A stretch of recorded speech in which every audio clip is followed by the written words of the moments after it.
सच्चा भक्त कभी लोभ में नहीं फंसता। कथा के अनुसार पुराने समय में दो संत एक साथ रहते थे। दोनों की भक्ति का तरीका अलग अलग था।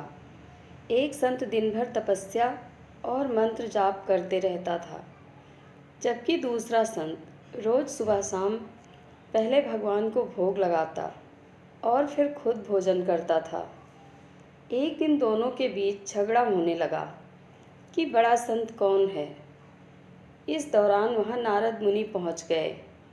नारद ने दोनों संतों से पूछा कि किस बात के लिए लड़ाई कर रहे हो।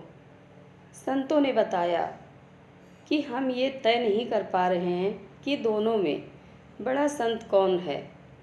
नारद ने कहा कि ये तो छोटी सी बात है, इसका फैसला मैं कल कर दूंगा।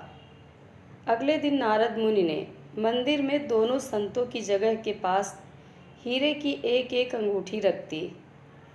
पहले तप करने वाला संत वहाँ पहुँचा। उसने एक अंगूठी देखी और चुपचाप उसे अपने आसन के नीचे छिपाकर मंत्र जाप करने लगा। कुछ देर में दूसरा संत भगवान को भोग लगाने पहुँचा। उसने भी हीरे की अंगूठी देखी, लेकिन उसने अंगूठी की ओर ध्यान नहीं दिया।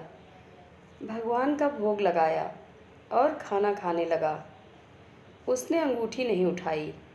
उसके मन में लालच नहीं जागा, क्योंकि उसे भरोसा था कि भगवान रोज़ उसके लिए खाने की व्यवस्था ज़रूर करेंगे। कुछ देर बाद वहाँ नारद जी आ गए। दोनों संतों ने पूछा कि आप बताएं कि हम दोनों में बड़ा संत कौन है।